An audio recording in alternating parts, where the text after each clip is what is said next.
Voces de cambio. Voces de cambio. Educación, política, economía, ciencia y tecnología, salud, cultura y toda una diversidad de temas en las Voces de Cambio. En las Voces de Cambio. Buenos días, estamos en el programa de Voces de Cambio y hoy le estamos dando la voz al profesor Héctor Urquiza Marín. Él es profesor de la Universidad Michoacana, ha ocupado diferentes puestos y etcétera, ha andado por todas partes, es un hombre muy activo y vamos a hablar del programa Sin Hambre y con Obesidad. ¿Sí? Uh-huh. Entonces, o con obesidad sí, y sin hambre. Entonces, pues que nos dieras un panorama, Héctor, de la obesidad y el hambre, ¿no? Sí, cómo no.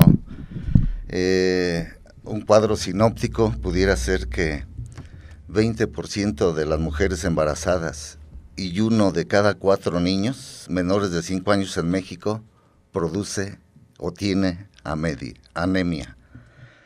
Y paralelamente, en los últimos años, en nuestro país, ha alcanzado a nivel mundial un lugar muy importante en obesidad infantil, primer lugar, y segundo lugar en obesidad en adultos, justo atrás de Estados Unidos.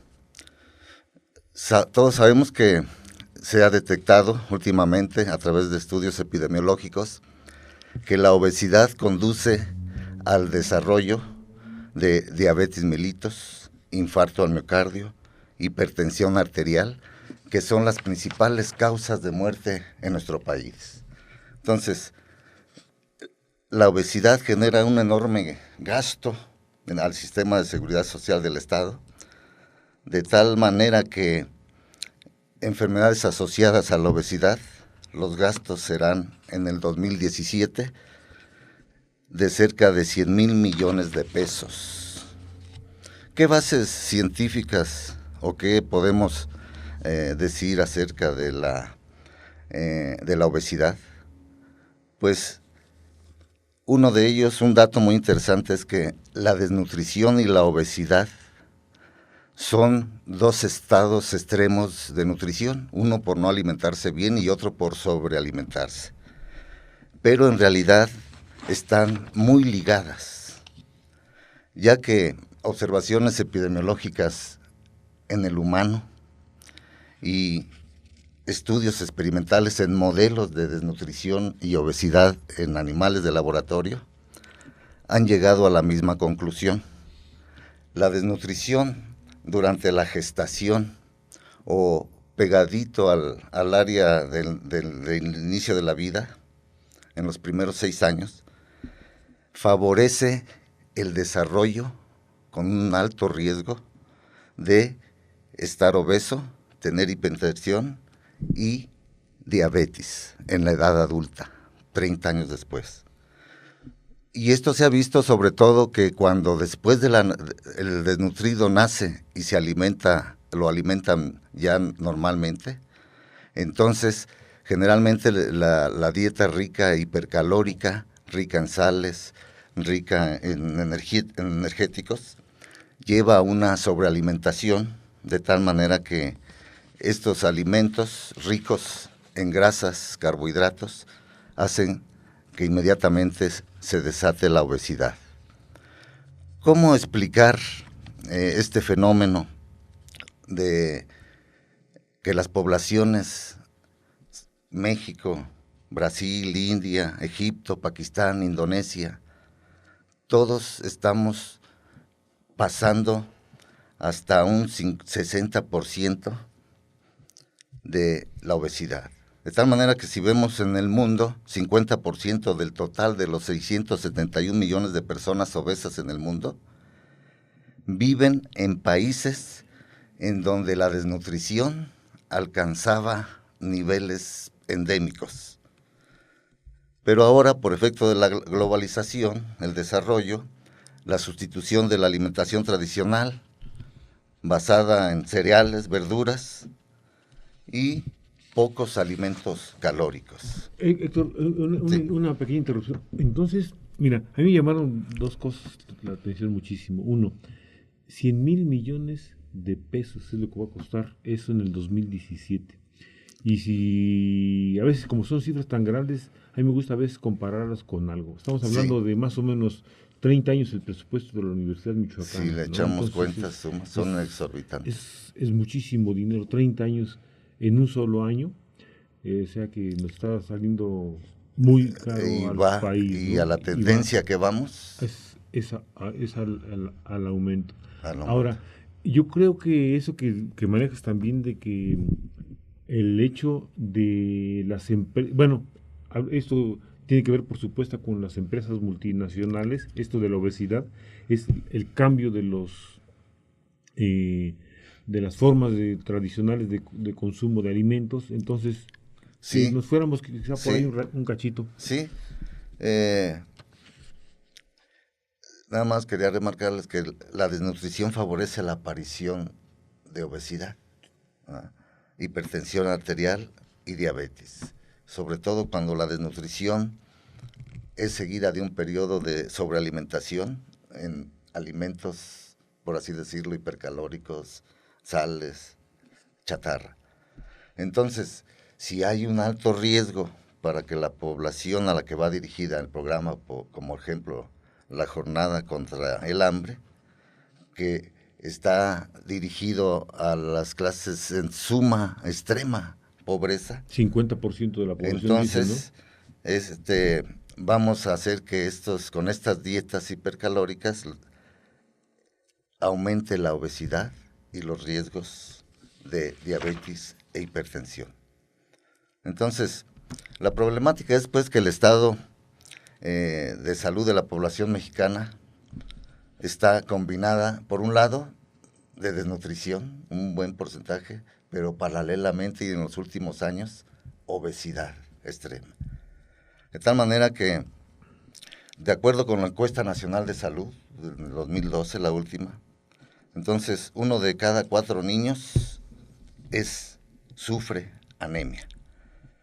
Esto es muestra de una alimentación deficiente en alimentos ricos en hierro, por ejemplo, cereales, legumbres, vegetales.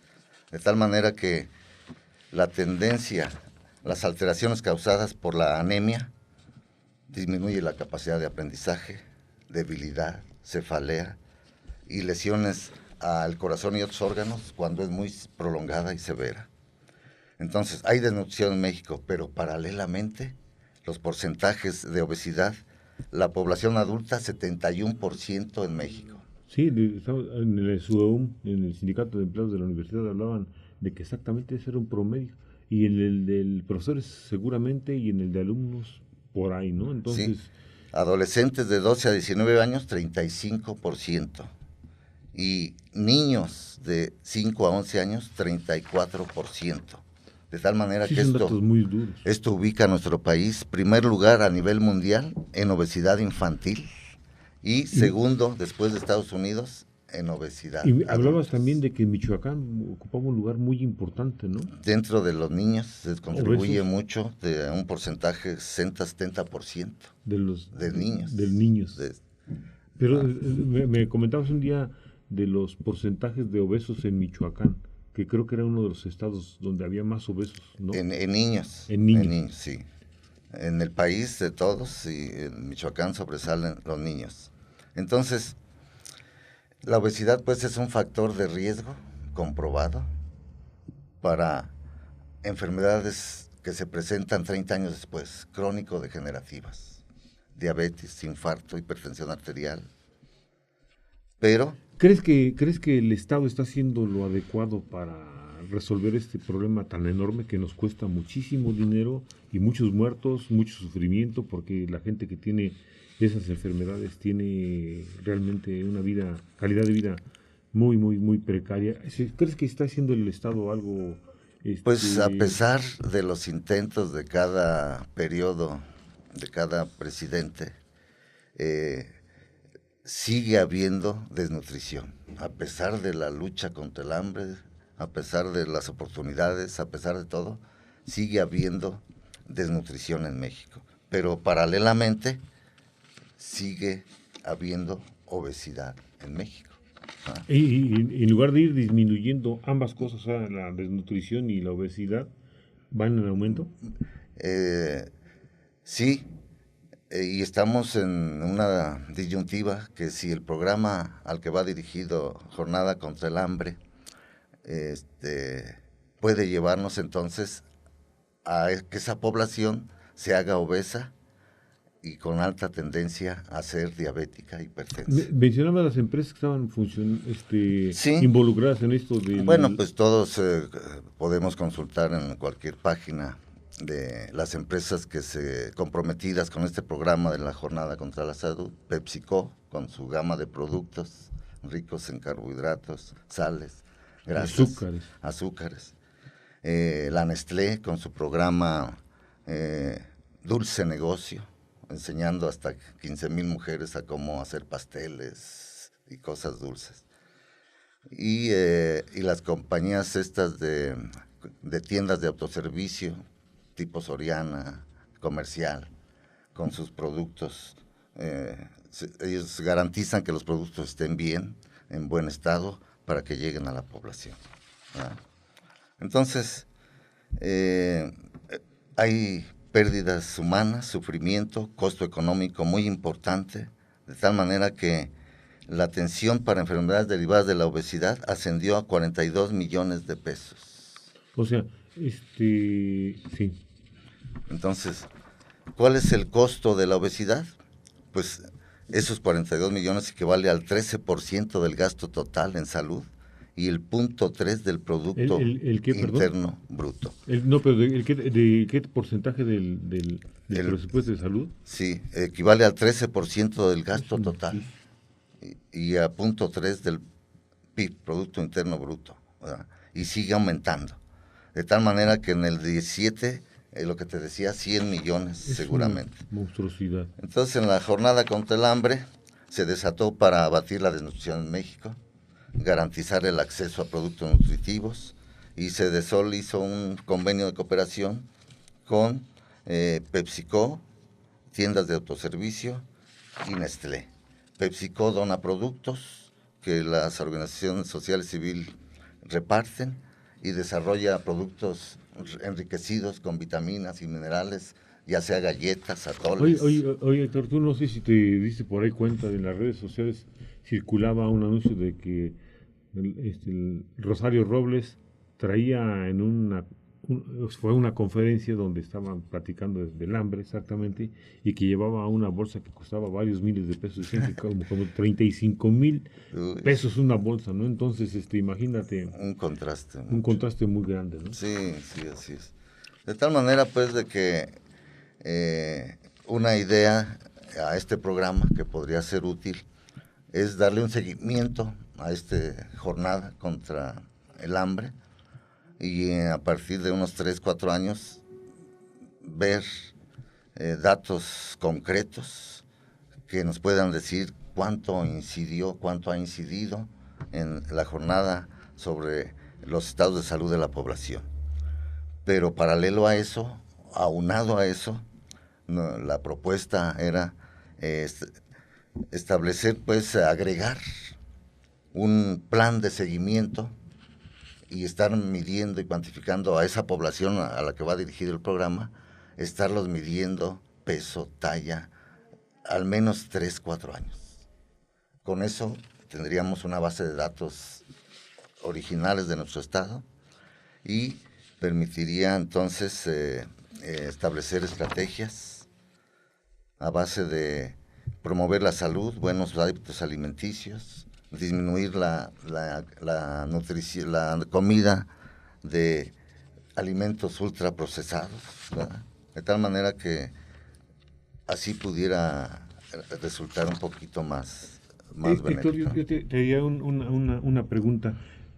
Es a lo mejor como que el estudio y el seguimiento a mí se me hace como que quizás sería ocioso, porque sabemos si el consumo de alimentos, de calorías y etcétera, que ustedes saben medir perfectamente, Sí. eso pues automáticamente sabemos que el resultado va a ser pues que van a seguir siendo gordos, ¿no? Sí, pero la idea es que si eso los va a llevar a la obesidad y al riesgo de diabetes y hipertensión. Entonces agregamos más. Pero prácticamente eso es seguro, ¿no? O sea, si dices, Sí, bueno, sí. ¿qué come un niño? O sea, es una estadística, ¿qué come un niño? Pues entonces dices, bueno, su consumo de energía, porque está en el internet, está sentado, está viendo la tele, no hace ejercicio, está confinado en su casa, es tal el consumo de energía. Y después esto come, entonces, por supuesto, si entra más energía, más alimento que el que se desgasta, entonces, obviamente, el organismo detona en la obesidad, ¿verdad? Sí. Pero entonces, ¿sí sería necesario eso o habría que esperar 3 o 4 años para decir eso no funcionó o habría No para una valorar propuesta? específicamente, pero ya habría base de datos que permitirían a nuestra población dirigir una nutrición. Últimamente la nutrigenómica, el efecto de los nutrientes sobre el genoma, sobre el gen. Entonces, es una nueva ciencia, a partir de hace 10 años está en auge, para que los nutrientes inciden en la expresión genética. Entonces, la idea es conocer más este fenómeno, cuáles son sus aportaciones, cuál es su mecanismo de promover una metilación o promover un cambio para hacer esos, manifestarse a ese nivel, ¿verdad? La otra vez que coincidimos en el café, estábamos platicando, te comentaba yo de que hubo una investigación de un grupo étnico mexicano, estadounidense, Sí. de los grupos de los Pimas, que unos adoptaron el tipo de vida, simplemente pasó a la avenida o la cerca, los del otro lado son gringos y los de acá son mexicanos. Aquellos cambiaron sus hábitos de alimentación, los de acá siguieron viviendo tradicionalmente con sus cosas. Entonces, su calidad de vida, mejores condiciones de salud, eran mejor de la gente que aparentemente se manifestaba, se alimentaba mal, que los que se alimentaban mal. Los otros tenían exactamente lo que tú mencionas, Sí, ¿no? sí. Estudios en humanos se ha visto que desnutridos, menos de 2 kilos que nacen, con el tiempo tienden a alto riesgo más que otros Dicen a ser obeso, hipertenso, diabético. En 30 años eso, En 32 años tiene diabetes. Eso dio origen a cómo llamar a este fenómeno, le llamaron programación metabólica, para explicar estos datos epidemiológicos en humanos y datos en animales, en modelos experimentales de animales. En ambos casos, el desnutrido o el obeso, alrededor del nacimiento, generaba cambios metabólicos, adaptaciones para el desnutrido para sobrevivir. Entonces, primeramente se desatan cambios a nivel de restricción de la energía o de los nutrientes al que más lo necesite, al cerebro. Y luego se desata una programación cerebral para programar de que cómo sobrevivir en esas restricciones de nutrición. Entonces el cerebro se programa para con eso sobrevivir. Héctor, ¿con qué concluiríamos? Tenemos un pedacito de tiempo, nos acaba de comentar nuestra compañera Lupita Hernández, y nos dice, ¿qué plantearías tú como investigador de la Universidad Michoacana? ¿Qué está haciendo la Universidad Michoacana? O no sé, en ese sentido del hambre y de la obesidad. Pues la Universidad Michoacana tiene ya 4 años haciendo un esfuerzo para crear un laboratorio de investigación en nutrición con la Universidad de Nantes, Francia, y con la Universidad de Pernambuco, Brasil.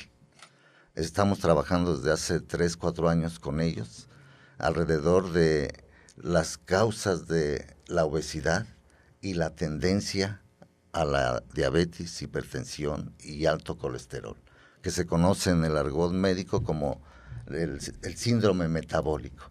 Sí. Entonces podríamos concluir que para explicar todos estos cambios de México y muchos países que rebasan hasta 50-60% de la población obesa, para explicar estos datos, se diseñó esta hipótesis. El cerebro se programa al nacer, depende de lo que sense. Hay restricción alimenticia, se programa para sobrevivir y no morirse. Y si hay sobre la alimentación, también generan los mismos, desnutrición y obesidad, que luego se tienden a que el adulto, 30 años después, sea obeso, con alto riesgo de hipertensión. Entonces diabetes. tiene que ver con lo genético y con lo que hay por acá arriba. Sí. Bueno, entonces, pues se nos acaba el tiempo, Héctor. Simplemente me gustaría darte las gracias e invitarte, por supuesto, porque este programa es muy importante. Yo creo que la universidad debe de retomar esto con otros países que están sufriendo exactamente lo mismo. Estamos hablando que con Brasil también está esto, que también es un país de los que ha padecido o está padeciendo este problema. Sí, ¿no? así es. Bueno, pues Muy muchas bien. gracias, Héctor. No, de nada, hasta luego. Gracias. Gracias a ustedes. Voces de cambio.